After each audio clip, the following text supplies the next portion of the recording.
So a surgeon doesn't care what happens to you after surgery. The physician doesn't care what happens to you when you're sitting at home. Pharmacist is not thinking about, are you out of medicine? Because they're expecting you to drive the demand. Dr. Shetty charges 500 rupees a consultation. He only charges 500 rupees a consultation after having a Netflix documentary on him. Every weekend I have to answer to Dr. Shetty. No one can have the output that Dr. Shetty does. You refer to him as Dr. Shetty at home as well? I never saw him growing up. We just saw him on weekends. He was always working. How was that childhood like? I think one of the greatest unaddressed problems of modern society is our mental well-being. Now, we can't really make a business out of it because not a lot of people recognize this as a problem. Can you talk a little bit about physician burnout? It is not recognized yet as a problem in India. It's simply because we cannot afford to. You didn't end up setting up a hospital in America, in Middle East, in Europe, in Australia, where most startups are trying to be. You instead set it up in Cayman Islands. Why particularly there? We can run a hospital, but much smaller in scale and ambition. Are you being too modest about it? About? The Cayman Islands. Because when you say it's a very small scale operation, we're talking about $124 million in revenue. Harvard Business Review is writing articles about how you're defining how US healthcare system should be. So you're definitely getting some things right.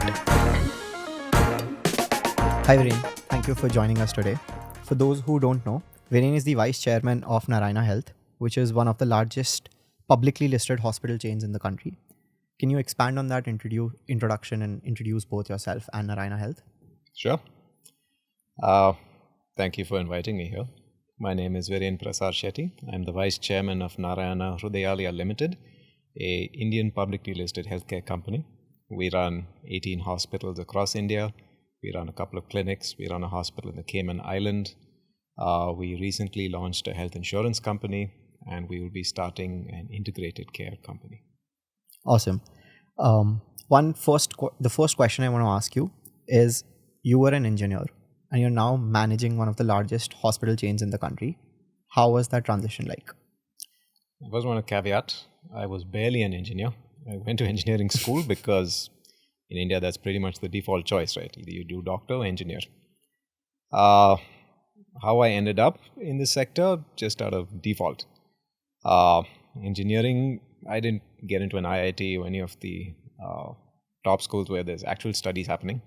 And I chose civil engineering because that is something I was quite passionate about early on. My grandfather was a contractor, and I was always fascinated by the idea of construction. So with the free time I had during college, I would be lying around, and then my parents would look at me and say, actually, you better start working now, because it seems like if we give you any more free time, you're going to waste it doing non-productive things. And so they brought me to the hospital. I was tasked with doing minor repair work, little maintenance work. At the hospital? At the hospital, okay. Yeah. And that is how, from there, I started doing more construction-related work. A lot of the hospital expansion is a project that I looked over. And from there, I slowly moved into hospital operations. And how has your role evolved over time? I think you were also the CEO. That was for a very short period of time. So okay. I started out working part-time during college. After college, I started working full-time in hospital engineering. And so that is a lot of the maintenance, a lot of the basic repair work, but also once we started expanding, this also coincided with the rapid growth of our company. And so this was when we took private equity funding and we were growing all over the place. We were adding hospitals in Calcutta, in Hyderabad, Ahmedabad, Jaipur. And so someone had to look after all of this, and I was the only one as an engineer. And so engineers know how to engineer things, so they said, go do this work. And that's what I did. After that, I said, this is not something I want to do forever. And so I did an MBA. And post-MBA, it's okay, now you know operations because you've done MBA. So do more of an operations role. And that's what I did. I looked at strategy, business operations. I did the COO role for a very short period of time when we had a leadership transition, just to assist the CEO. But then eventually I found a person much better to take over that job. And so I'm taking a board role. And now you're the vice chairman. Yes. I have a question that's very close to me, and I'm genuinely curious to hear this answer. A doctor's exposure to emergency rooms and their education trains them to think of deaths in a certain way. Yeah. Of patients in a certain way. But as an engineer who is not formally trained to be a doctor, when were you first exposed to the reality of deaths in hospital? How did you tackle it? And I'm asking this question for two reasons. One, when I started Mave Health, there were a couple of stories. So we used to call our clients ourselves and we used to talk to these customers at length for about an hour. And there were some stories that stayed with me for days. I didn't know how to handle those stories. I didn't know what to do with that information. Now, fortunately, the setup that we have, we don't come very close to deaths because we're not a hospital, but you are. And your exposure to them is more prone to make you think about it. Also, having said that, my grandfather took his last breath in Narayana's ICU in Jaipur. So both of these questions both of these insights is where the question is coming from. The question is, how often do doctors think about death? And how did you tackle it when you were first exposed to the reality of deaths? I mean, everyone has experienced the loss of a family member, and that is something. So my grandfather died in fact, this is the hospital was named after him. He died in the ICU of the Bangalore hospital. So that is something that's very personal. And so that is completely independent of the job. And this is something that a lot of doctors also go through. And they're in medical college, you experience death on a daily basis, especially if you're in a very busy hospital or if you're in a hospital like Tata Memorial Center in Mumbai, where you get a lot of people with end-stage cancers and there's things you simply cannot do. It normalizes. In the end, it's just the job. It is, yes, on the one hand, every single death is tragic for the family that it is a tragedy for. And all you can do, as being part of the healthcare apparatus as I am, is to do everything in our power to minimize the odds of it happening within our hospital. So you over-optimize on everything else. Every time you see the deaths go up, you say, what is causing this? And then you drag down, you go, do root cause analysis, go figure out and find out that this is a problem that's caused by some infection control practices or improper screening, or there'll be some sort of issues that you have in the operation side, and then you can minimize the amount of infection and death and so on. So it is all, our business is essentially on the assumption that death is a problem to be solved. Yeah. And we need to fix that. That's why hospitals exist. That's why people give us money. Yeah. They pay us not to die. So the job is to do that, and that's what we do. Or getting bogged down by the fact that, unfortunately, a lot of people do end up. So it can't affect the work that you do. If you allow it to affect the work that you do, then you won't be able to function properly. When did you join Narayana? At what age? I was 20. Were you this rational about deaths when you were 20? No.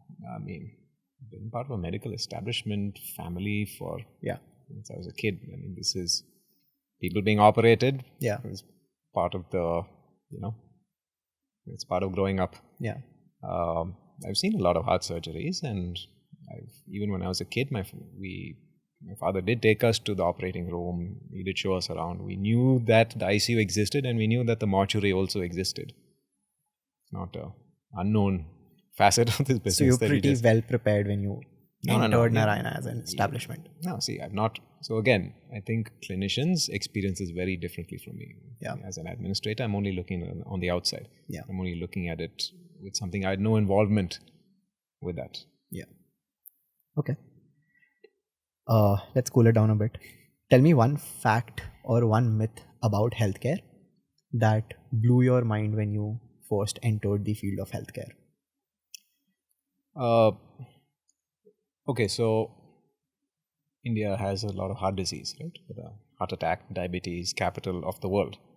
And it is a problem so prevalent among Indians. So think in your mind, what do you think the average heart attack patient looks like? What do you think a person who's diabetic and has heart disease, describe his body shape to me? It would probably be somebody overweight. Yeah. I mean, overweight is one thing I can think of without stereotyping. The picture you have in your mind is someone probably a little on the older spectrum, right? Yeah. You think someone old and overweight. And it doesn't just blow my mind back then. I mean, it's till today, anyone will get astonished when you go to our heart hospital and you look around and you say, who's the patient? It's the person that is lean and trim. And not that they're super fit or anything, but they look normal. Yeah. And they're not in their 60s and 70s, they're in their 40s and 50s. That is the typical heart patient ending up in our hospital with severe coronary artery disease or some blockage or some arterial issue or heart attack or any number of things that are wrong with them. Yeah. I mean, recently, the kind of stories that I've been hearing, the age of heart attacks, is it dropping significantly? No. The average age of heart attacks? Or has that always been the case? Because it's always been the case. The average utilization of social media has gone up. People were dropping dead in their 50s in India forever. It's just that a lot more people are blogging about it, tweeting about it, writing about it, and saying that this is a national emergency. We are genetically susceptible to this, us as Indians. This is something that we all suffer from. It's just that you write a lot about more because everyone also has the impression that, actually, an athletic person should not get heart attack. Young person should not get a heart attack. It's not true. God designed your heart and arteries the same way. I mean, not that your body weight or lifestyle doesn't have anything to do with it. Absolutely does. And those are exacerbating factors. But that is, it's always been true that huge numbers of people get heart attacks in India. Huge numbers of young people get heart attacks in India. Every time it gets reported about, it is a tragedy. And we are working to do everything we can to build awareness and talk about this as a serious problem. Okay. So you're saying somebody in their teens getting a heart attack is something that was there before as well. It's just that now people talk more about it. Teens, see, it's not common. It does happen. It happened when I was in school. It happened when my sister was in school. Every couple of years, you'd hear about one kid who died in the field.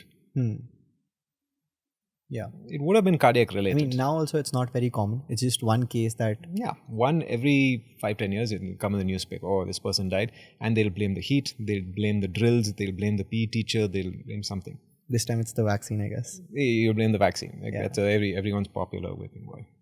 But more often than not, it would have been an underlying cardiac condition. Okay. Let's talk about your exposure, the fact that you have exposure to the US ecosystem as well. What I want to ask you is what most people choose to ignore. And I'm talking about physician burnout. For some reason, we think of doctors as superhumans. And while they are, they often get overworked. Now, for audience that doesn't understand what physician burnout is, can you talk a little bit about physician burnout and what are the differences that you've seen in the Indian versus the US ecosystem? I think the workloads can be higher in most Indian hospitals. I think the stress levels are a lot higher in nearly all Indian hospitals. I think the support infrastructure to help physicians deal with that is a lot less in Indian hospitals. Why it gets reported much more in the West and is not recognized yet as a problem in India is simply because we cannot afford to. But obviously, every doctor would like to work a decent 8-hour shift. Practically, it doesn't happen that way. We are short of millions of doctors. And there are hundreds of millions of patients waiting outside the door. So while it would be nice to have our doctors work fewer hours and comply with the EU standards, you can't be overloaded more than 45 hours a week. These are all nice to have things. But the fact is our system is still not geared up to achieve those standards. So physician burnout, yes, it's definitely a thing. Indian doctors also suffer from it. There are few organizations, mostly the larger ones that are able to give the support services. But a lot of it driven by the fact that there's so much work to do. The doctor shortage is a problem in the US and in Europe as well. Why is physician burnout less common over there? It's not less common. Common everywhere. It's reported more. Okay. People talk about it more often. People talk about it more. There's this thing, first world problems. These are the sort of things that you end up complaining about. For us, it's lack of doctors over there. Doctors have too much work. Yeah, there is a shortage there. But there's not incredible shortage the way it is in India. And I'm not saying this is not a problem. Physician burnout is absolutely a problem in all parts. And so a lot of companies should do things to help out. But they're a lot better able to deal with it. Simply because they can just poach all our doctors. What do you mean they can poach all of our doctors? What is every Indian engineer, doctor, every Indian's aspiration is to immigrate to the West, those of a certain, who are a little ambitious. Is that common in the medical field also? It's incredibly because we've common. heard a lot about it when it happens to engineers and CEOs and businessmen. I've not heard so much about it when it comes to doctors. For doctors, it's a lot less than it used to. It does happen. I'm not sure if it's true today, but up until a couple of years ago, there were more Indian nephrologists working in the US than they were in India. Okay. Now the thing, because a lot more colleges have opened up, a lot more demand has come in India, so we've got a lot of nephrologists here. But it used to be that there simply weren't that many options. There weren't that many places to work. There weren't that many hospitals doing cutting-edge work. The reason why so many hospitals are coming up is because we have so much demand and we have so many jobs to give to the doctors we graduate every year. For nursing, it is a massive problem. The nurse attrition across most hospitals is between 30 to 40%. 30 to 40%? 30 to 40% annually. So that means every 3 years, you're essentially recycling your entire nurse workforce. And why is the attrition so high? Many reasons. I mean, the most obvious one is the pay is a lot better. But two is because there's not that much career growth for a nurse. In India, there's no super specialization of nurses. Nurse is just nurse. You can do BSc nurse, but MSc nurse is not any MSc in the master's program. You can't do any more nursing with that. Abroad, you're allowed to specialize. You can become a nurse anesthetist. You can become a nurse radiologist. You can actually do a lot of work that the doctor does. In India, those courses aren't recognized. So there's no career progression for a nurse in India. You can do that abroad. The other is the pay differential. Average nurse salary in India, 15,000, 20,000. Go to Middle East, 1 lakh. Go to the US, 100K, $120,000. It's what a nurse can get paid.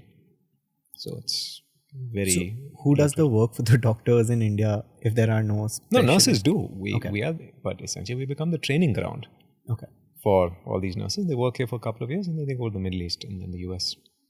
Okay. I was speaking to somebody in my family who works at Narayana as a doctor, and they mentioned that you've launched a 24/7 care team for your doctors that extensively focuses on their mental health, which is great, and kudos to you for doing that. Where does this come from? I mean, what prompted you to do this? Is it nurse attrition? Is it doctors being overworked? What prompts you to do that? I mean, it's yes to all. Okay. I think one of the greatest unaddressed problems of modern society is our mental well-being. And we can't really make a business out of it because not a lot of people recognize this as a problem. Not a lot of people seek treatment. Even if you do, no insurance company pays for it. The provision follows what the payout structure looks like.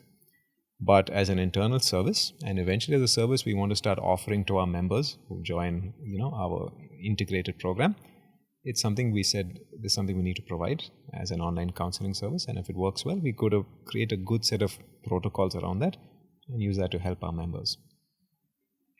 How does it work? So basically, the person in my family who told me this actually attended a webinar that was happening around mental health. Yeah. And then she told me you've helped everybody with a helpline number where they can call 24/7 and talk about what's going on in their lives. Yeah. How do you get the supply for that? I mean, as far as I know, in the mental health industry, supply of psychologists is very limited. And every company every therapist marketplace is fighting for that supply. How do you manage to get on board good therapists who can actually provide the kind of psychological support that's required in such cases? I mean, I run a hospital with 5,000 doctors. If I don't know how to hire doctors, then... So these are not doctors exactly. That's the problem, right? Clinical personnel that we can provide a good place to work. We provide benefits. And a lot of this can be tiered. It's that you don't need an army of people to do this. A lot of the questions can be tiered. There are a lot of chatbots that can just prepare the summary. There are things that you can do to do it such that you don't need an army of people to deal with this. Okay. Let's talk about your dad. I was reading about your dad and I was shocked to find out that there's a freaking Netflix series about him called The Surgeon's Cut. And what I want to get to is he has done over 35,000 surgeries, if I'm right.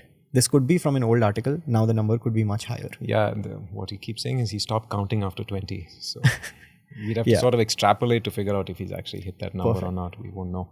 Which is insane because that's still 3 to 4 surgeries per day. I think he was at that output starting out. Today he does about one every day, one every 2 days. Okay. So in the early days of his career, when you saw him around, did you ever see him get close to a burnout? And does the 24/7 care team idea come from there? I mean, I never saw him growing up. We just saw him on weekends. He was always working. But in the times that he did, look, some people are just wired differently. No one can have the output that Dr. Shetty does, see so many patients, do that much work, build an organization and still be a practicing heart surgeon unless you have genuine love for the field. Does Cristiano Ronaldo complain about, I need to play so much football. It's way too much football for me. There's enough football. Federer doesn't complain about his tennis. Even if you didn't pay them, these guys would still do it. And even if my father didn't make any money doing surgery, he'd still do it. It's the only thing he knows and loves how to do. You spoke about the fact that you only saw him on weekends. How was that childhood like? I mean, most Indian kids, right? You only see your papa when the weekend is there. Yeah, so my parents were not doctors. Both of them were working. I didn't see them just on weekends, but of course it was just late evening, night. Yeah, weekend meaning like early morning. Okay, I can see him quickly whoosh past while I'm having breakfast. Yeah. Or in the evening just before I'm about to go to bed. Okay, he's just come back after a long day. So I'll say hello and then good night. Next question. How were you not pressured into being a doctor? I was never pressured. I knew that my father was a very good heart surgeon, very renowned.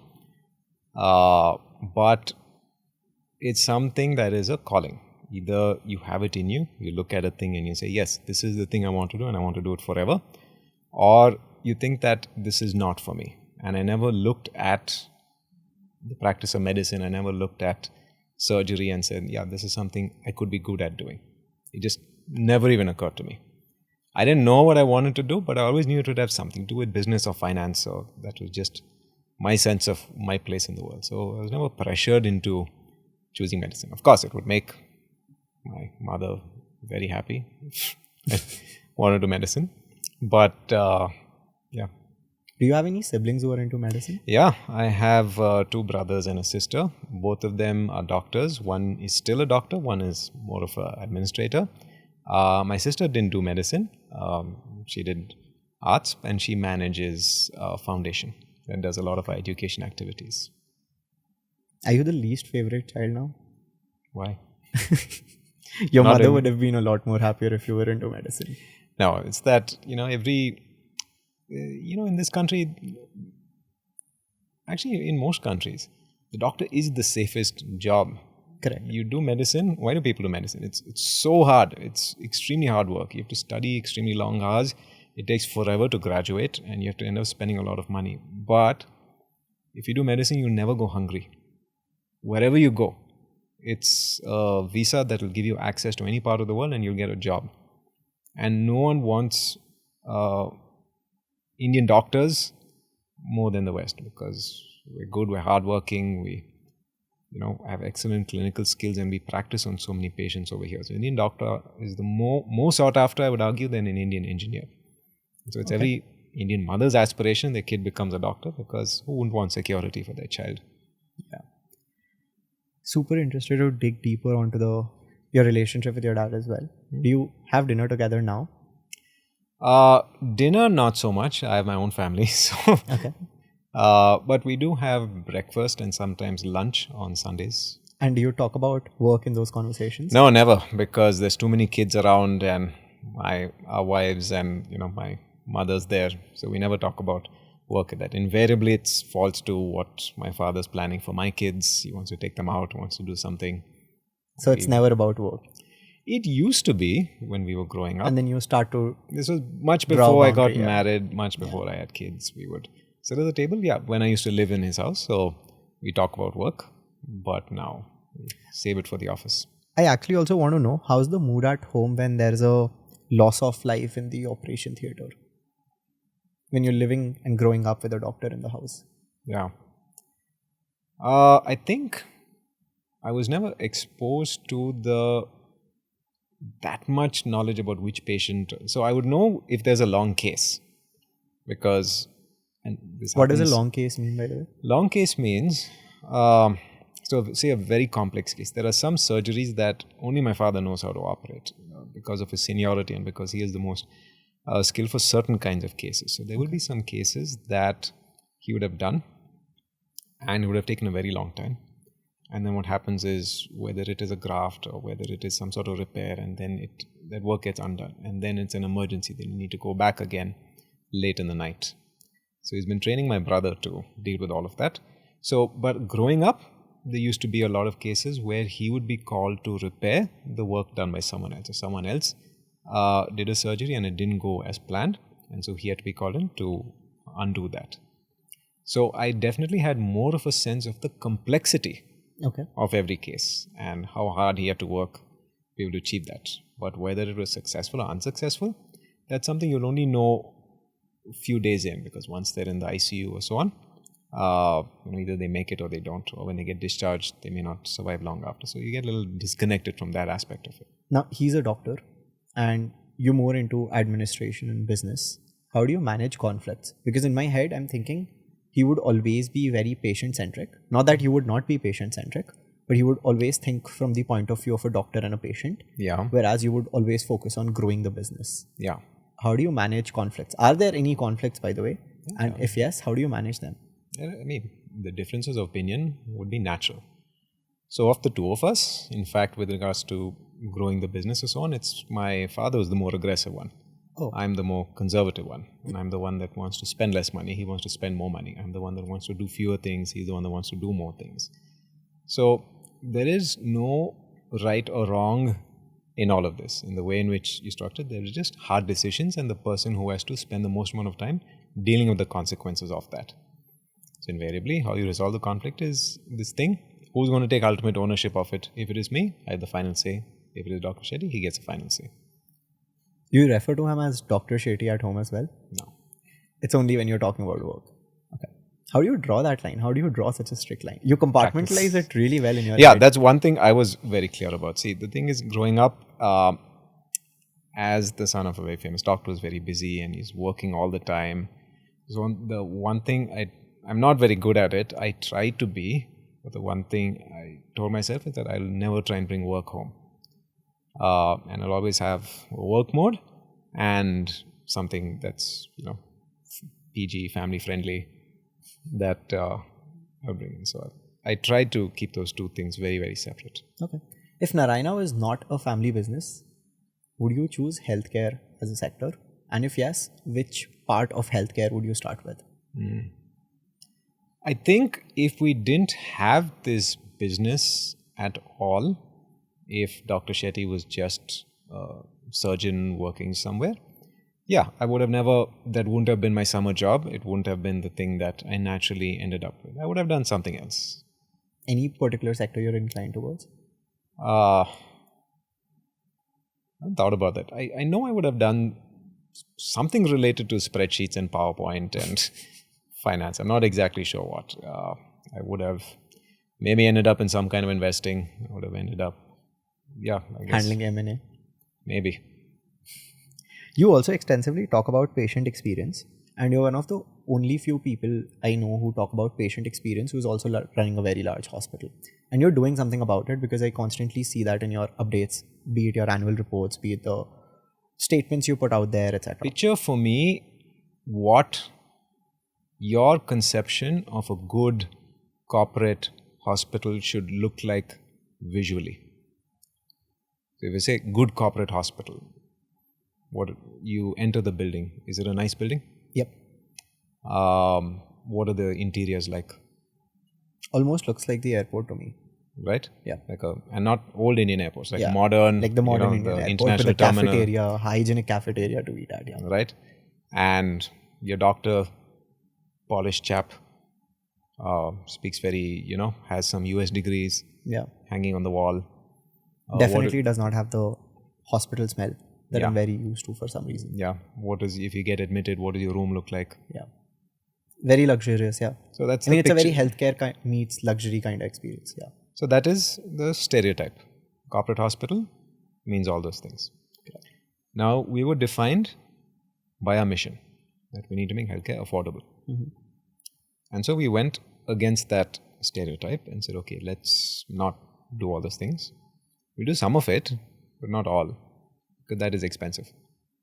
You build nice hospitals, but you don't need to build extraordinarily grand hospitals. You do all the things. So we're trying to cut the cost. But beyond a point, you can't. Because still the building is mostly made of bricks, steel and land. Where you're paying the same amount as everyone else. The doctor, they still cost, the salaries they take is the same as the market. You're paying all the same.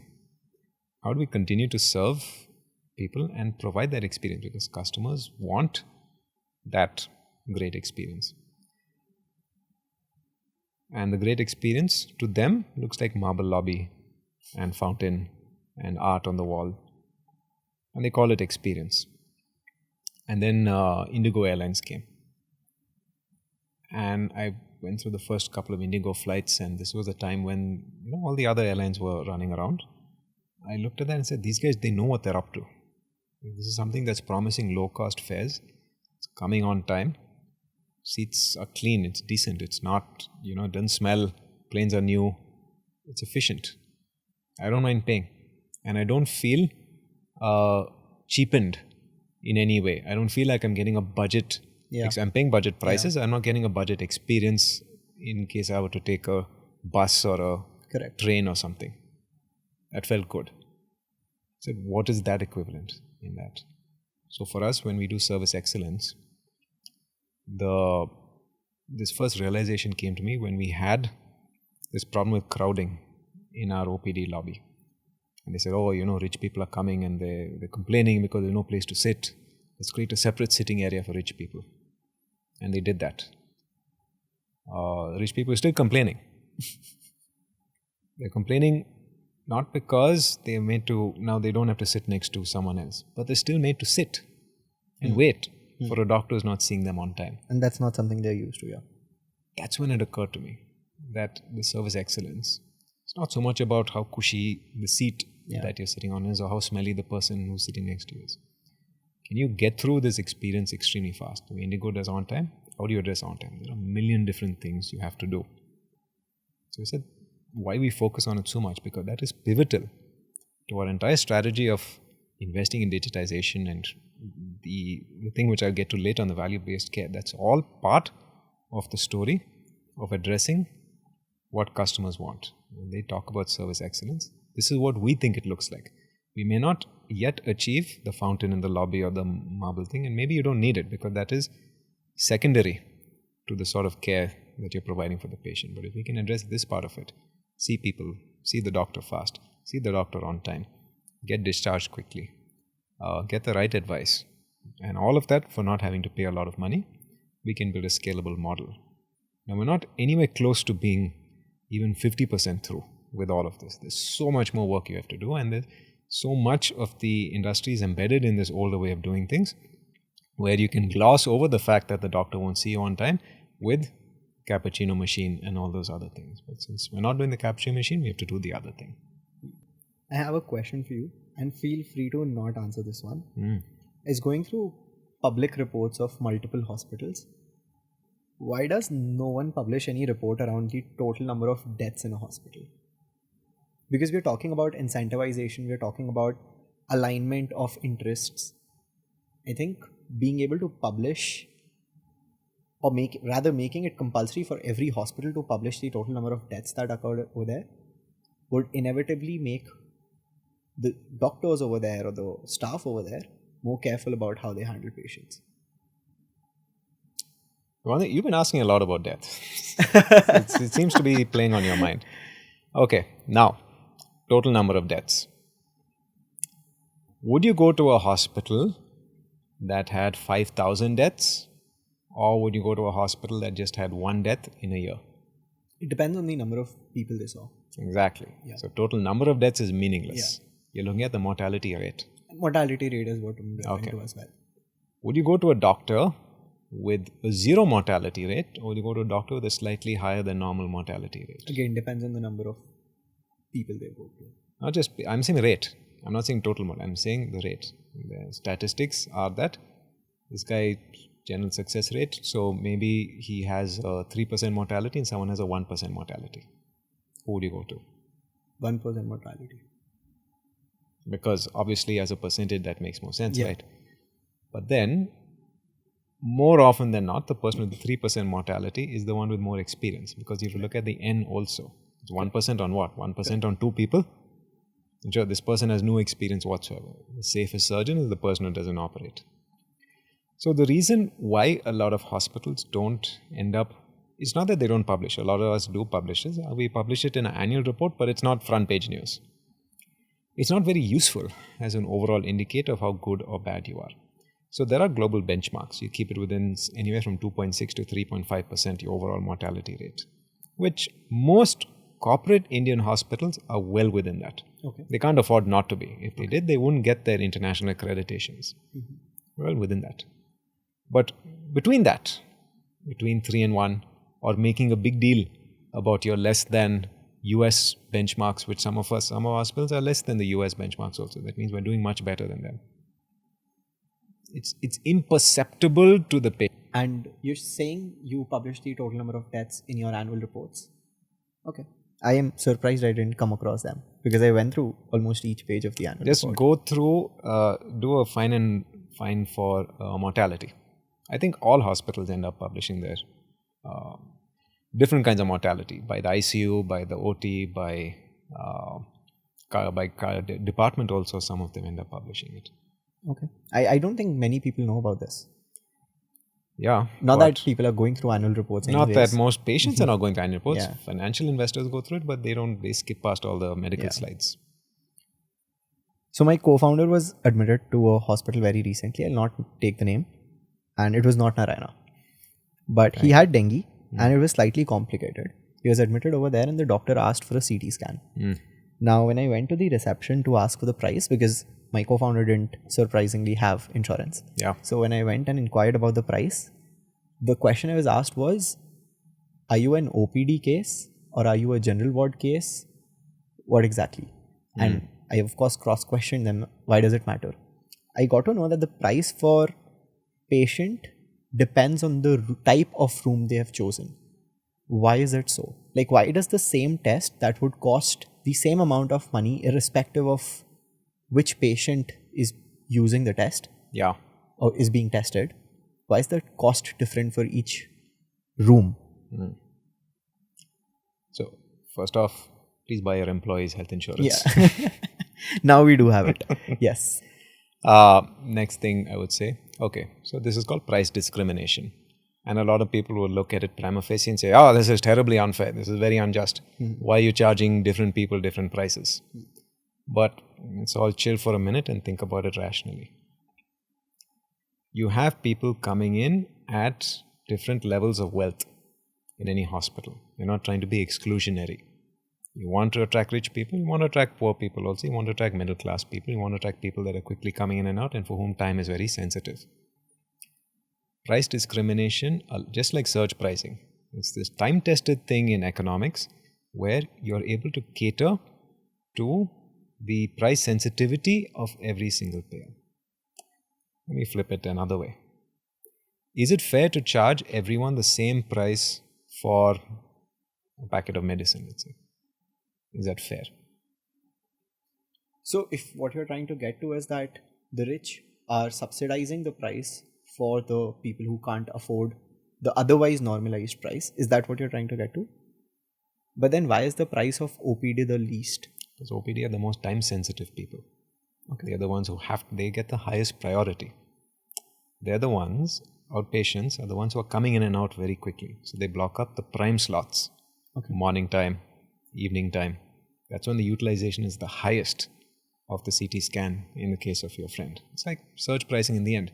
You want everyone to be able to get the service that they require. See, in the end, what is it all going to pay for? It's going to pay for the CT machine. CT machine is a 15 crore machine. I'm not sure what spec you got, but you're looking at anywhere from 8 to 15 crore depending on the model. And that thing deprecates at a shocking rate. While the machine is advertised to last for 10, 12 years, in India it never does because the output is very high. It does a lot. I mean, the thing is constantly spinning. And there's technological obsolescence. So in 7 years, the latest model is there and you'll want to get the latest one. You're trying to recover the same price what an American is paying. These are all US or European made machines from an Indian customer base. So you have to charge for it. Now you can't charge everyone the same price because then you'd be offering a discount to an Ambani type character who's coming. Because for him, 40,000, 50,000, well, they're meaningless. You can charge 1 lakh to that character and a wealthy person would be immaterial for their overall net wealth. Thus allowing the person at the general ward to be able to afford it for 5,000 rupees, what you said. Got it. So what you're saying is the cost otherwise would have been 15,000. The people who are taking luxury rooms, the assumption is that they're high earning individuals, so they can afford to pay 18,000 for that test, while the people in the general ward would end up paying 12,000 rupees for the test. Is that the base assumption here? Okay. All healthcare in India works on that sort of price discrimination. On the assumption, see, people are paying out of pocket.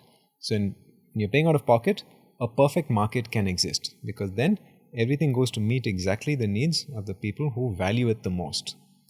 The minute people start getting riled up and they just look at it out of emotion and not think about it logically, they say, no, it has to be fixed. It has to come at the same rate. And so the government sometimes fixes the price of certain things. So you fix the price of stent or certain orthopedic implants. What happens then? You're essentially subsidizing the rich. So now rich people are paying less. Correct. And poor people are paying more. They're paying less because they're paying less than they would have paid if we charged them extra. How do you get to know who should pay more and who should pay less? So doctor visits are different because in the end, it's just a question of the function of that doctor's time. And that is completely up to the doctor. The doctors take home most of the consulting cost. So 80%, sometimes 100% of the fees go straight to the doctor. So the doctor makes that choice. Certain doctors we have in Bombay will charge 3,000, 5,000 rupees a consultation. Dr. Shetty charges 500 rupees a consultation. It's just a choice they're making about the volume of work they want to do and what their time is worth. He only charges 500 rupees a consultation after having a Netflix documentary on him? Yeah, see, for him, he wants to see the largest number of people possible. His outpatient is 80 to 100 people per day. Whereas those that are charging a lot more see a lot less patients. When I was digging deeper, you mentioned it already. You didn't end up setting up a hospital in America, in Middle East, in Europe, in Australia, where most startups are trying to be. You instead set it up in Cayman Islands. Why particularly there? Because right off the bat, when you think about it, it's all the wrong reasons that come to your head. Yeah. So why Cayman Islands? Yeah. So, factual correction. There are international healthcare groups. There's Ramsay Healthcare, which is an Australia-based firm that's in Malaysia. There's IHH, which owns Fortis, which is a Malaysia-Singapore company. So there are international healthcare groups. And even Apollo had hospitals in Sri Lanka, which they moved out of. History is not good. So Fortis also tried setting up something outside. They bought some hospitals in a dental chain in Singapore and so on. Correct. History is not good. Correct. Also, multinational, usually when you think of multinational, what comes to your head is one company that's present across the globe. Yeah. So, for example, Nike is multinational in that sense. Yeah. Healthcare has always been not just national, it's also always been very regional. Because it's very cultural differences? It's something we still struggle to understand. So you can have multinational companies in shoes, as you said, because a shoe looks the same everywhere. Healthcare looks the same everywhere, but for some reason it's so fragmented. It is so localized. But the principles of how you run a hospital are the same. I guess it boils down to regulation. One of the chief reasons why healthcare ends up being very local is because the regulation does put a lot of barriers for doctors from one country to practice in another. There are not as many barriers for shoes made in China to be worn in Africa. Correct. But a more important question. Why Cayman Islands? Actually, the first question you have is why go out at all? Why should an Indian hospital, and there's so much demand in India and only knows Indian ways of doing things and is very well known here, why should we go abroad? Because we had a belief that we have a superior operating model, that we are the most low-cost producer of healthcare services, we are very efficient, we have a very good team, that we're able to conquer the whole world. And so with that in mind, I think a lot of the arrogance came in for us and we said, yes, we can apply the same template, copy a model that works here and go to the US. And we'll build a low-cost hospital. That is, by the way, what most startups end up doing. Yeah. Either they expand to US, Europe, or Middle East. Yeah. So your hubris gets checked very quickly because you go there and realize, oh, wait, I forgot. The fundamental economics in the US are different. It doesn't matter that you're a low-cost producer. People are not paying out of pocket. It's insurance companies that dictate. And insurance companies deal with large networks. No one deals with a small network. Then regulation. The US is overbuilt with capacity. They don't need more hospitals. They need fewer hospitals. Hospitals are shutting down. And a lot of issues are there. So we realize, okay, this is not practical. Let's look around the US. Still, the idea is that we want to be in US somehow. So we found Cayman Islands. And we said, okay, this looks good. It's a jurisdiction that's very business friendly. It's close enough. It's 1 hour from Miami. And there's a government that's very welcoming of foreign investment. Let's set root there. And a lot of US patients will come because obviously we'll be the lowest cost provider of services. We'll contract with all their large employers. All the people who have very poor insurance, they'll say, oh, I have to pay so much money if I get a treaty here. They'll come to Cayman. And so we did. Didn't work out that way at all. We had a US partner who came with us, and even they realized very quickly, oh, this is not working. Americans are not coming to Cayman. So we had to pivot. We had to localize a lot more. Our US partner left. We acquired the whole business. We pivoted to something smaller, a lot more efficient, a lot more, I would say, the low-cost Indian way, the traditional low-cost Indian way of doing things, which is make everyone sit in Bangalore. Don't keep them in a high-cost jurisdiction.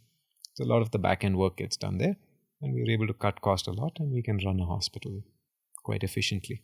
But much smaller in scale and ambition, but still, somewhere at the back of the mind, the ego is still there, the ambition is still there, and we do want to expand to all the geographies. But unless we can get a proven, not just a proven model of running a hospital, we need to make the full stack work. Payments, service delivery, and running hospitals. And it has to be 10 times better than what's out there. Absent that, it doesn't make sense. Are you being too modest about it? About?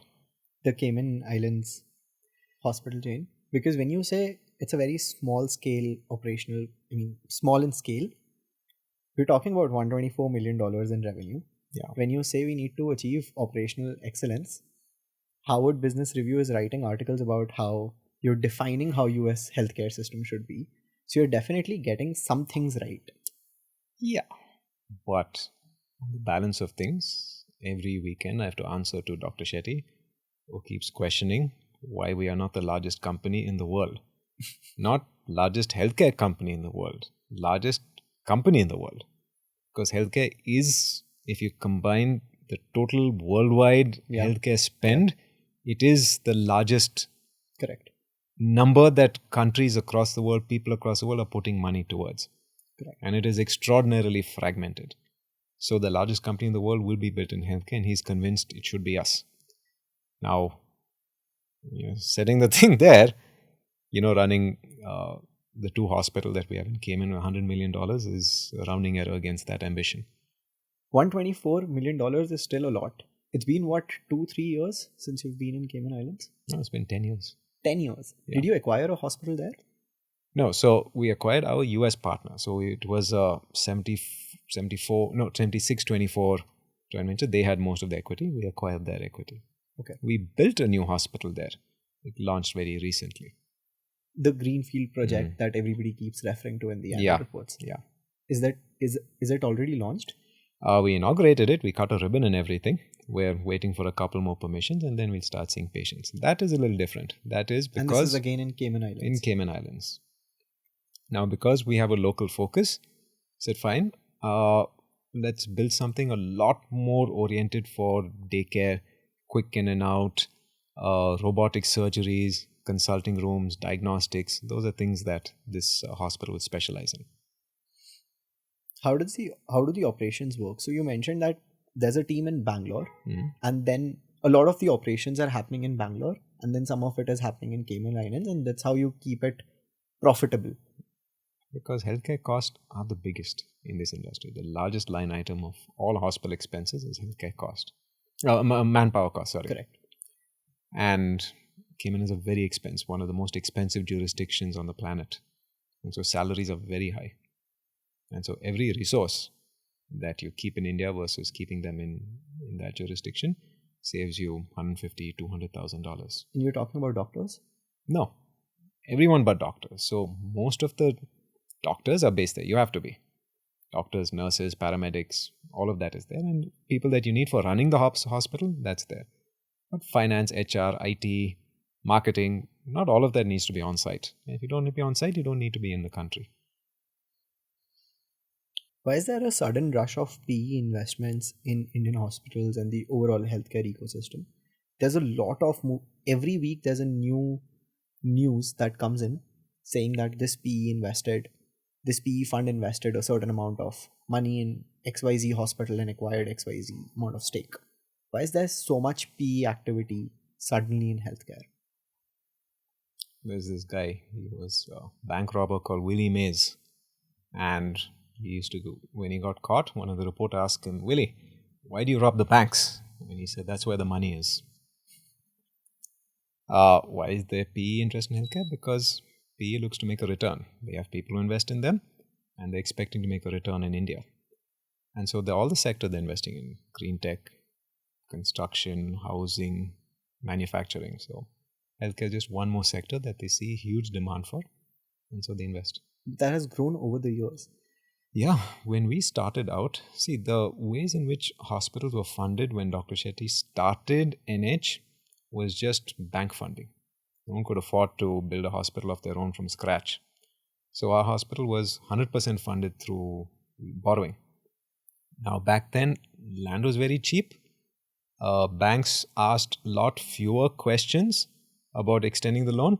Of course, they took your house as collateral. If you didn't pay the loan, they'll take away your house and make you bankrupt. But fewer questions generally were asked, and there were few restrictions on their lending. And all the costs were much lesser. Salaries were much lesser. Cost of living was much lesser. Infrastructure cost were much lesser. So you could conceivably fund a startup healthcare business entirely on debt. Okay. What we did, what Apollo did, the first generation of hospitals built entirely based on a little bit money would come from the families of the people who put, but mostly debt. That's not true anymore. Land cost, less said the better. Infrastructure cost is extremely high. All the running costs, right? But how much hospital get paid has not grown to the same extent. So you need long-term capital. Now, banks also are not able to fund the full amount. There are a lot of restrictions based on them on how they lend. So the only sort of long-term patient capital, if you want to call it, is someone who will say, fine, I'll give you the money now. I'll charge you a lot more because I'm going to generate a supernormal return. Mm-hmm. But you get 7 years to pay me back. The way you pay me back is either you buy me out at some 18-20% IRR, or you get an IPO and I can sell my shares. So that is a source of funding. So when you say PE interest is there, it's something we should celebrate, because then that means that there are a lot more interest and a lot more hospitals will get built. So in US also, while a lot more hospitals will get built, in US there was a report that got published which said that when PE investments in healthcare increase, the quality of treatment goes down, and the cost of treatment goes up. Yep. What do you think about that? It happens. Why does that happen? See, in the US, in a fully built market, the PE is not the money that's used by investors, doesn't go towards adding new capacity. You're not increasing the size of the pie. You're not creating more jobs. What they're doing is they're consolidating. And so when PE money is used for consolidation, naturally what you're going to do, you're going to look at, okay, what are the excess manpower things you need to make it more efficient? So you start closing down departments. What that report fails to mention is that the ways in which they measure the cost and quality is that these are mostly rural areas where they started shutting down departments. So obviously the quality, all that went worse for the people who suddenly denied access to care. But that thing was losing money before. The PE guy just came and realized, I can't keep funding this money-losing proposition. So I'm not defending the actions of, bloodthirsty capitalists by any stretch. What I'm saying is that it's not as simple as it sounds. PE is not, at least from an Indian context. Forget about the US. I don't belong to that. I'm not a participant in that sector. But in Indian context, I'm not just saying that because we've been a beneficiary of PE funding and we grew this business to the way it is because we had funding from people who didn't ask for their money back for 7 years. Absent that, you simply would not have these many hospitals that would have come up. Good quality, corporate, private hospitals that adhere to international clinical standards. Otherwise, the only hospitals that can be conceivably funded through traditional routes, which is self-funding or bank, will be very small, subscale nursing home type operations. There are huge amount of efficiencies that come from being a network hospital. Means that by combining all our resources, we can combine the finance, the marketing, the purchase department, we can invest in technology, we can invest in a good back end, we can improve the clinical outcomes for the patients. As much as going to a network hospital costs you more than if you go to a nursing home or a hospital run by a charitable trust, still patients overwhelmingly, if you can afford it, overwhelmingly prefer to go to a network hospital. Because those hospitals simply have the best clinical results, they have the best doctors, they have the best equipment. But also what happens when a PE comes in is that now there's an external investor. And you can correct me on this. I obviously have no investment from a PE. Not yet. Not yet. But now they're tracking returns as well. So, and profits can be increased either by increasing the top line or by increasing the margins. Margins can say still increase through automation, better tracking of resources, etc. Yeah. But at the same time, you need to push the top line as well. Yep. I was seeing an interview of your CFO where she was talking about how average revenue of IPD has grown from last year to this year. I think it was 1,18,000, now it's about 1,29,000. And the OPD average order value has also grown. Why should I go to a hospital that tracks this? Like, why should I go to a hospital that tracks how much money they're making from me on an average? One, you have to go to anyone who knows their numbers well. That's just general rule of life. Someone who's careless about tracking where money is spent and where money is earned will be careless about all sorts of other things and will lead to very bad clinical outcomes. So data-oriented organizations invariably, not just in healthcare, in any business you go to, always do business with those who track their numbers. Correct. It just means that if they're tracking their numbers, then they're tracking product quality also. Fine. That's one. I think why we track the average realization per inpatient and average realization per outpatient is to show that the year-on-year increase in price for both is sub 5%. Okay. A 5% increase in our prices year-on-year. The average increment cycle is 10 or 12%. Mm-hmm. The average inflation in India is 8 to 9%. Is healthcare inflation higher than? Much higher. Why? Because all of our input costs come, well, not all, but a good number of our inputs are dollar denominated. We import a huge amount of APIs for the medicines. We import a huge number of medical equipment. A lot of our stents come from China and Europe. All the medical equipment comes from Europe or the US. So our costs are affected. In fact, even our doctors' salaries are de facto dollarized. Because every doctor has a batchmate working in the US who's saying, come off. And so that pushes up the price per doctor over here. So healthcare inflation is linked to the input cost. The input costs go up in double-digit numbers. So we put it as a way to show that despite all of that, year on year, we're able to keep the average realization. What our patients end up paying is single digits. So what you're saying is you track this so that you can ensure that this number does not increase more than 5%. Not that it doesn't increase more than 5%. In the end, what we increase will be a function of the patients that we serve or so on.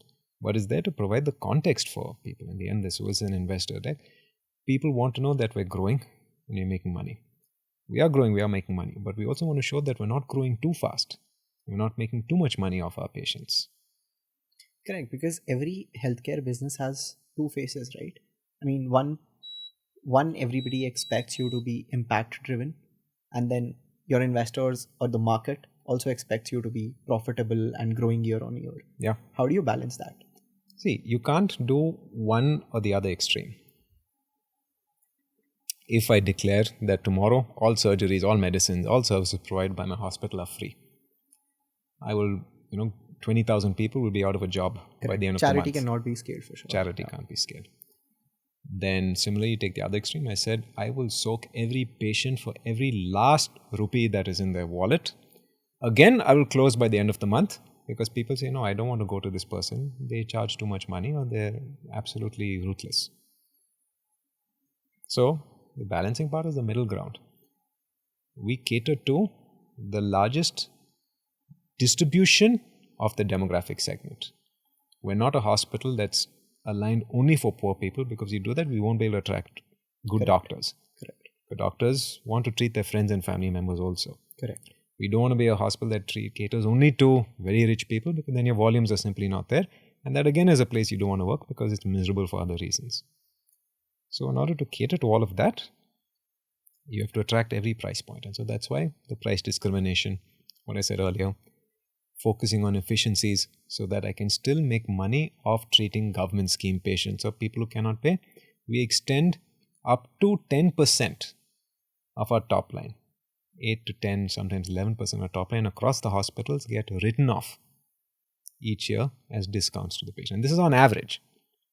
Right? So what that means is there are some kids who come who get 100% discount. We do the whole thing for free to them. The doctors write off their fees. We don't charge for the medicine because it's part of the mission. But still you need to provide growth, because someone has to pay for all the salaries. Someone has to pay for all those MRIs and CTs, and they need to grow and expand. So we have to meet all expectations. Is it Dr. Shetty's mission to make healthcare affordable? Because from the way you see it, you obviously think of it as a business. I mean, you did mention that he's more aggressive when it comes to business. Yeah.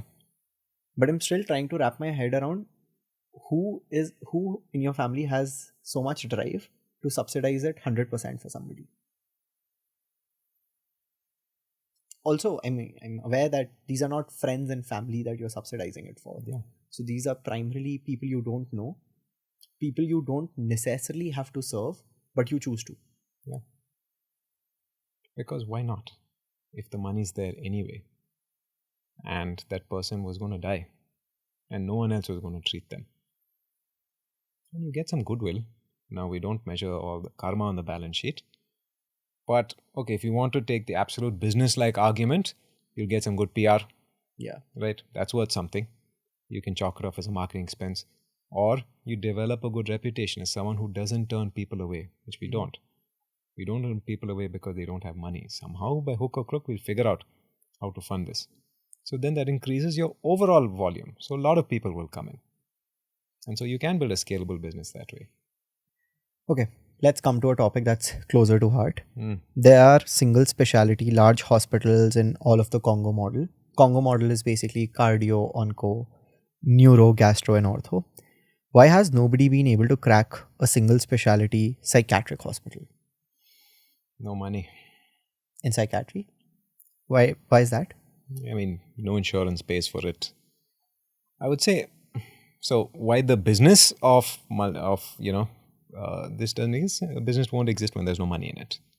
Why is there no money in it? Because most people run away from the notion that they need to seek help or treatment. Most people don't even recognize that they could be a possible patient for a possible candidate for a psychiatric evaluation. There's just as much of resistance as I indicate that people have towards getting checkups and preventative care and mammograms and screening and CT scan, all of that. It is 10 times worse in the mental health space. So when you have a group of customers who are actively running away from the service you're trying to provide, it's very hard to build a business. Now, there are some companies that do this. There's an agency called Kadabums in Bangalore. Every city does have one or two places, but they invariably tend to focus on the addiction and severe mental conditions that are long stay in nature. Correct. Just outpatient counseling based healthcare. We haven't delved deep enough into it, but if you were to ask me, would we invest in it? We would as a service, but invest in it as a business that you can make money off? No. Not yet. Our hope is that with our insurance plan, this is another benefit we will start offering, and we start realizing that people will pay independently for this, then it's something we may roll out, but still an unproven market. Interestingly, you thought of Kadabums primarily because they have rehabs, and rehabs is where a lot of money is in psychiatry. Why hasn't Narayana ventured into rehabs? I think when we, most of the work that we do has a binary and definite outcome that sorted for. It's cardiac surgery, you get treated, it is successful, it's done. Correct. Unless you're a horrible surgeon, you don't need to do cardiac surgery again. It's done, problem is fixed. Cancer, the entire spectrum, even though it's a long treatment method, it's chemotherapy, surgery, radiation therapy, medication, after that recovery, but it has an end point. There's a definite stay beyond which you say, fine, this is done. What ends up happening more often than not with a lot of these long stay psychiatric patients around admissions for that, it's never really over. You can't for sure say, fixed, your paranoia is gone. Correct. Or I have done a surgery and removed the schizophrenia organ. Correct. That simply doesn't exist in that. So when our business is built entirely around providing for patients a clear and definite outcome, the notion that we'd have to get into a service where that doesn't exist, where it's a continuum, where it's long stay and it's perpetual. You have to sometimes take the treatments and medications for life. Correct. It's not something that right now we're very good at. Let's go a step back. You're saying you can't fix mental health. You can't fix paranoia. There's a certain amount of cyclic behavior and paranoia, mental health in general. That's also true for cancer, right? You don't cure cancer. You can still treat episodic cancer as and when it comes. But there are the medically defined definition of the tumor cells, the size of the carcinoma, the amount of sort of, depending on if it's some hematology thing, where you end up with the treatment far healthier than you were before. It doesn't exist as a spectrum of, cancer of course does exist as a spectrum, but at any spectrum it exists. We zap the crap out of it and it's gone from your body. I would say that a lot more about mental health still remains vastly unexplored. I think neurosurgery, yes, even that as a field, there's still a lot of work that needs to be done, but we deal with physical objects, tumors and blood clots and all of that. You can see it. You can remove it, and depending if the patient asks for it, we can show it to them. Here, this is the thing we took out. That provides immediate relief and satisfaction. And take out, someone's anxiety. I think we've had this discussion before when I first talked to you about Mave, and we were also hesitant about this whole phenomenon in mental health, that you can't prove it to somebody. But the more we've built Mave Health, the more I've realized that if people experience anecdotal outcomes as well, they don't actually need a report in mental health, because they know how their quality of life improves. And the reason I'm getting to mental health again, psychiatry again, is because is reading this report where it says that in cardiovascular diseases, the comorbidity of depression is very high. Yep. And if that depression is left untreated, there's a high chance that the person will experience another cardiovascular episode. Yes. In the next 1 or 2 years. Yes. What that means is, from an insurance lens, if you cover all of the cost of their treatment, yes, and if you don't treat depression, you'll be paying a lot more because of one thing that you didn't treat while you treated everything else. 100%, I agree. In fact, there was this startup, health tech startup. We passed on investing on it, but it was something we were following their journey quite closely. It started out as a diabetes management startup, but then they pivoted when they quickly realized that a lot of the sources of lifestyle-based diabetic issues come because the people that they studied do have mental health comorbidities. Correct. And a lot of them had behavioral things that needed to be addressed. So they quickly pivoted to mental health and they did quite well. So I'm not disagreeing with you. I'm just saying that as an independent service where I build a hospital, put up some machines, staff it with a bunch of doctors, and sit there and wait for patients to come, and I've taken a lot of debt to put all that up, I'll never be able to pay for any of that on a standalone institution that we know how to build. Okay. What you're describing has to be provided as a service, rendered in a very different way, possibly virtually, possibly through a shared platform where there's a common pool of psychiatrists and counselors and people that can assist people who deal with it as part of the cardiac treatment plan, because nobody wants to be told that this is the thing you're getting. This has to come by stealth. People don't want to pay for it, or people don't want to acknowledge it, because not I think telling people. So when we first started building as well, right, the first source of truth for us was psychologists. We reached out to a lot of psychologists and we asked them, how do you track outcomes, or do you even tell people that they have depression? I mean, if you don't measure, then how do you tell people? Because the thing we were not getting comfortable with is the fact that therapists were not even taking psychological assessments to determine if the person has clinical depression or not. Yeah. And their answer to it was, if you tell a person they have depression, they'll panic about it. So even if we measure, we don't tell them about it, which in my view is very paternalistic. I mean, that's like saying, don't tell a person they have cancer because they'll panic about it. But if you need to give sustained treatment, the person needs to be educated about the problem first. What? So when you say it's stealth, you mean in terms of payment, or you mean in terms of they not being aware that they're being treated for depression? Not they're not being aware they're being treated for depression, but not being aware that this is one of those events that they have. See, I 100% sympathize with the doctors who don't tell their patients they have depression. And the thing is that you don't tell someone you have cancer. Maybe not in the case of cancer, but more often than you think, when very old people come to us and they do end up having a lot of treatment, a lot of doctors agree that the best course of treatment is not to tell them what they have. Okay. With the consent of their family members. Say that the treatment is not going to be worth not just the expense, but the hassle this person is going to go through in the last 10 years of their life. They'll live a far happier life with palliative treatment. So just managing the symptoms, managing the painkillers. So the thing about not telling people, it's a very deep-rooted cultural phenomena for us. So the thing about, this through stealth, it would be more in the sense of, look, I'm treating your overall health. This is just one thing. I don't need to give it a name. I don't need to say, okay, you're a mental health patient. Okay. Nobody wants that tag. How are we fighting the problem without fighting the stigma? But sure, I mean, it's not exactly your job to fight stigma either. Okay. Do you angel invest?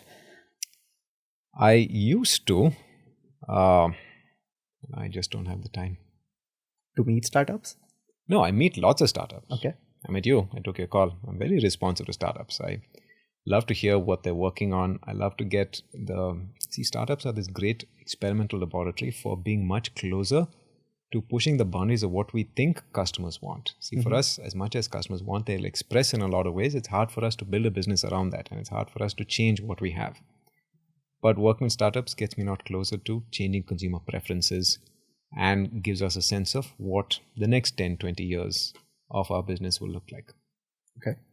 Why I don't angel invest anymore is because of the burdens of being part of a large healthcare company. No one issues of conflict of interest and all to come up. So in the end, we end up being very strategic about the startups we work with. We say we'll invest in these startups, but there must be a clear element that this is something I want to copy. This is something that looks good. I want to observe these guys and hopefully acquire them in the future. To entrepreneurs like me out there, can you share some insights or some traps that we should keep in mind while building a healthcare or health tech organization? And I know you have many. I mean, I would say in the context of when you call people like me, industry people who built businesses the old-fashioned way, with just huge amounts of debt, leverage, or in my case, just inherited it from someone who did more work than me. If you come with the sense that you're going to get immediate validation for the thing you've created and not be ready to accept the critical feedback of how the world works, you have to prepare yourself to be disappointed. Because simply just by design, the fact that you're just starting out, that's why it's called startup, you have much smaller, narrower view of the world. You haven't figured anything out yet. Even if you're on the right path, you don't know that is the right. No one hits PMF the second out of the gate. Correct. So if every conversation that you have with someone who's running a large business, running a traditional services business, if it comes with the assumption that I figured out PMF, I just need you to clap for my thing. At least if you talk to me, you get disappointed. Maybe other people are a lot more happy to say, yes, this is a good thing, keep doing. The other one I would say is, and I've seen this a lot, is that, oh, this happened to me, this happened to my friend, this happened to that, therefore it must apply to the whole world. Again, it's simply not true. There is the California slice of India, and you know what that is. That is just Bangalore, Gurgaon, not even all of Bangalore. It's just certain parts of Whitefield, Sarjapur, HSR parts of Bangalore, certain parts of Gurgaon, certain parts of Bombay. That's the California India.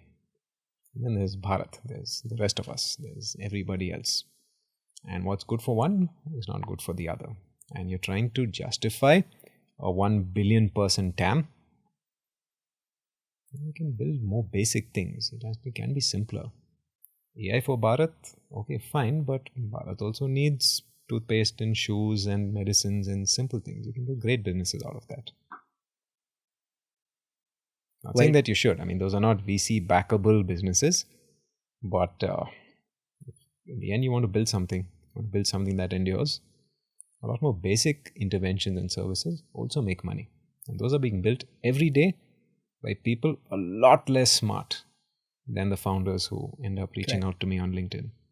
I mean, there's a great saying in the startup ecosystem that great founders in bad markets end up doing bad. Bad founders in great markets end up doing great. Yeah. Wonderful. It was wonderful having you here today. Great. You're doing a wonderful job changing the healthcare ecosystem of India with Narayana One, with insurance, with so many things all at once. But thank you so much for being here today. Thanks, Dhawal.